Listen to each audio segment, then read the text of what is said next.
Hello friends, welcome to the इसी tech academy. Friends, आज का प्रीवियस ईयर इंपॉर्टेंट क्वेश्चन लेते हैं। फ्रेंड्स, आपको इस क्वेश्चन में बताना है कि determine average power of the signal x T. आपको कोई फंक्शन गिवन है जो cos 2 pi F not T given है, जहाँ पे एफ नॉट आपकी फंडामेंटल फ्रिक्वेंसी होती है। तो फ्रेंड्स, इस क्वेश्चन में हमको एवरेज पावर कैलकुलेट करना है। तो फ्रेंड्स, किसी भी साइनसॉइडल सिग्नल के लिए हमें पावर का फॉर्मूला पता होना चाहिए। पावर ऑफ साइनसॉइड ये इक्वल टू होता है एम्पलीट्यूड ऑफ फंक्शन का स्क्वायर डिवाइडेड बाय 2। तो फ्रेंड्स, इस क्वेश्चन में एम्पलीट्यूड आपका 1 गिवन है, तो यहाँ से फ्रेंड्स हो जाएगा 1 का स्क्वायर डिवाइडेड बाय 2। तो फ्रेंड्स, इसको जब हम आगे कैलकुलेट करेंगे ये आ जाएगा 0.5 वाट। तो फ्रेंड्स, ये बहुत इंपॉर्टेंट क्वेश्चन है। आपको इसका सही आंसर हो जाएगा ऑप्शन 4, 0.5 वाट। तो फ्रेंड्स, ये इसको हम बॉक्स में कर लेते हैं। ये बहुत इंपॉर्टेंट क्वेश्चन है। चलिए फ्रेंड्स, नेक्स्ट क्वेश्चन लेते हैं। फ्रेंड्स, ये क्वेश्चन सिग्नल सिस्टम से है। ये इस क्वेश्चन में हमको बताना है कि एफ टी अगर कोई स्टेप रिस्पांस है लीनियर टाइम वेरिएंट सिस्टम का, तो फ्रेंड्स इसके लिए हमको इसका इम्पल्स रिस्पांस कैलकुलेट करना है। तो फ्रेंड्स, इसके लिए हमें पता होना चाहिए कि जब हम किसी भी फंक्शन का रैंप स्टेप और इम्पल्स के बीच का हमें रिलेशन पता होना चाहिए। ये सिग्नल सिस्टम की प्रॉपर्टीज़ है। तो फ्रेंड्स, यहाँ से हमको पता होना चाहिए कि इन तीनों सिग्नल्स के बीच में क्या रिलेशनशिप होता है। तो फ्रेंड्स, इसको हमें पता होना चाहिए कि जब हम रैंप सिग्नल को डिफरेंशिएट करते हैं यानी डी बाई डी टी, तो हमको स्टेप सिग्नल मिलता है, और जब स्टेप सिग्नल को डिफरेंशिएट किया जाता है तो यहाँ से हमको मिल जाता है इम्पल्स फंक्शन।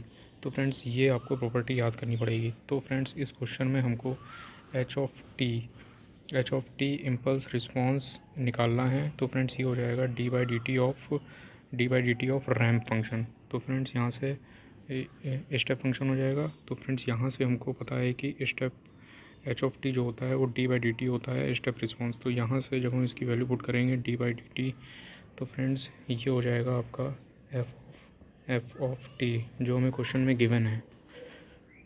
तो फ्रेंड्स, इसी तरह इसको हम आगे सॉल्व करते हैं तो इसका आंसर हो जाएगा 2। तो फ्रेंड्स, इस तरह से ये रिलेशन आपको पता होना चाहिए। इसको बॉक्स में करके आपको रिवाइज करते रहना है। तो फ्रेंड्स, ये दो चीज़ें बहुत इंपॉर्टेंट है। ये कई बार क्वेश्चन रिपीट हो जाता है। Thank you friend. चलिए फ्रेंड्स, नेक्स्ट क्वेश्चन लेते हैं। ये क्वेश्चन सिग्नल सिस्टम से आया है प्रीवियस ईयर में। तो फ्रेंड्स, इस क्वेश्चन में हमें बताना है कि इन चारों ऑप्शन में से इवन फंक्शन ऑफ टी कौन सा होगा। तो फ्रेंड्स, इस क्वेश्चन के लिए हमको इवन और ऑड फंक्शन की प्रॉपर्टीज़ पता होनी चाहिए। तो फ्रेंड्स, फॉर इवन फंक्शन की प्रॉपर्टीज़ क्या होती हैं? इवन फंक्शन की प्रॉपर्टी होती है अगर कोई function F of T given है तो वो आपका F of T equal to F of minus of T आपका होना चाहिए। तो फ्रेंड्स, इसको हम वैल्यू रख के कैलकुलेट कर सकते हैं। तो फ्रेंड, जैसे ऑप्शन 1 आपका टी स्क्वायर है, अगर हम टी की जगह माइनस टी पुट करते हैं और इसका स्क्वायर लेते हैं तो फ्रेंड्स ये फंक्शन वही आपका दोबारा हो जाएगा टी स्क्वायर। तो फ्रेंड्स, यहाँ से जब हमने इसको कैलकुलेट किया तो ये ऑप्शन 1 यहाँ से हमको करेक्ट मिल रहा है। लेकिन ऑप्शन 2 में हमको एक टी का फैक्टर है, अगर हम यहाँ माइनस पुट करेंगे तो यहाँ से हमको नेगेटिव वैल्यू मिलेगी। तो फ्रेंड्स, ये क्वेश्चन गलत हो जाएगा ऑप्शन। इसी तरह थर्ड भी गलत हो जाएगा टी की वजह से, और टी क्यूब है। तो फ्रेंड्स, यहाँ अगर हम माइनस टी पुट करेंगे तो यहाँ से टी की जगह अगर माइनस टी पुट करेंगे तो माइनस टी का क्यूब हो जाएगा, और माइनस टी जो हो जाएगा माइनस टी, तो ये भी फ्रेंड्स गलत हो जाएगा क्योंकि इक्वल नहीं होंगे। तो फ्रेंड्स, इसीलिए ऑप्शन 1 आपका करेक्ट होगा। तो फ्रेंड्स, इसी तरह एक चीज़ आप और नोट कर सकते हैं यहाँ से, ऑड फंक्शन के लिए क्या प्रॉपर्टी होती है।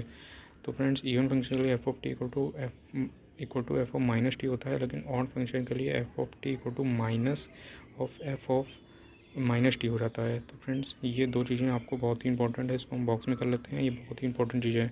ये फ्रेंड्स क्वेश्चन कई एग्ज़ामों में रिपीट किया गया है। चलिए फ्रेंड्स, नेक्स्ट क्वेश्चन लेते हैं।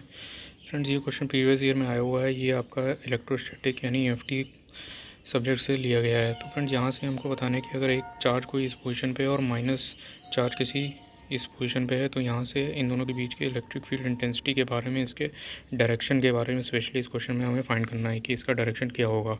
तो फ्रेंड्स, हम 3 एक्सिस ले लेते हैं, एक्स, वाई एंड जेड। तो फ्रेंड्स, हम इसको माइनस जेड को डॉटेड लाइन से डिनोट कर देंगे। अब यहाँ पे प्लस क्यू चार्ज को हम देखते हैं जो आपका 0, 0 और 3 वैल्यू पे है, तो ये आपका जेड एक्सिस पे है।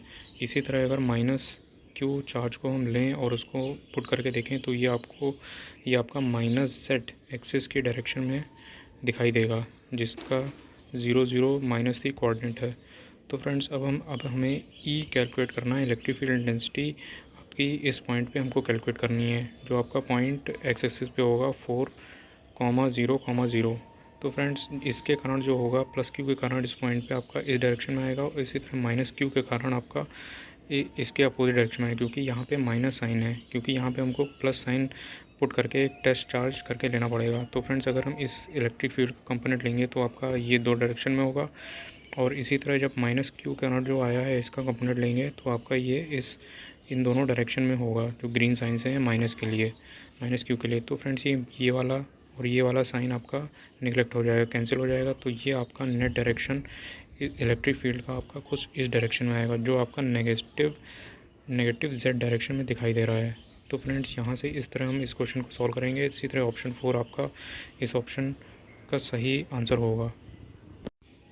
चलिए फ्रेंड्स नेक्स्ट क्वेश्चन लेते हैं। फ्रेंड्स इस क्वेश्चन में हमको सिग्नल सिस्टम का क्वेश्चन है, ये प्रीवियस ईयर में आया हुआ क्वेश्चन है। फ्रेंड्स इस क्वेश्चन में हमको पता लगाना है कि a periodic function is given by a function that. तो यहाँ पे हमें पीरियोडिक फंक्शन की प्रॉपर्टीज़ का ये क्वेश्चन है।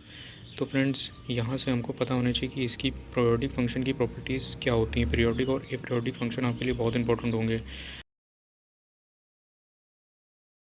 प्रॉपर्टीज़ होती हैं। तो फ्रेंड्स यहाँ से हमको पता होना चाहिए कि पीरियोडिक फंक्शन के लिए कौन कौन सी प्रॉपर्टीज़ इंपॉर्टेंट हैं और इसमें हमें क्या वैल्यू कैलकुलेट करनी है। तो फ्रेंड्स पीरियोडिक फंक्शन के लिए फॉर्मूला होता है, अगर कोई फंक्शन एफ ऑफ टी आपका गिवन है तो फ्रेंड्स ये आपका F of T plus T equal to होना चाहिए एफ ऑफ फंक्शन टी के बराबर होना चाहिए।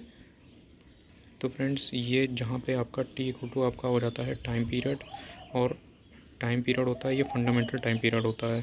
तो फ्रेंड्स इसका फंडामेंटल टाइम पीरियड होता है, तो ऑप्शन 2 इसका करेक्ट हो जाएगा। यहाँ पे याद रखना है आपको, फंडामेंटल टाइम पीरियड होता है T, F of T plus T equal to F of T हो जाएगा। तो फ्रेंड ऑप्शन 2 करेक्ट हो जाएगा। इसी तरह के क्वेश्चन जानने के लिए सब्सक्राइब करें इसी टेक एकेडमी चैनल को।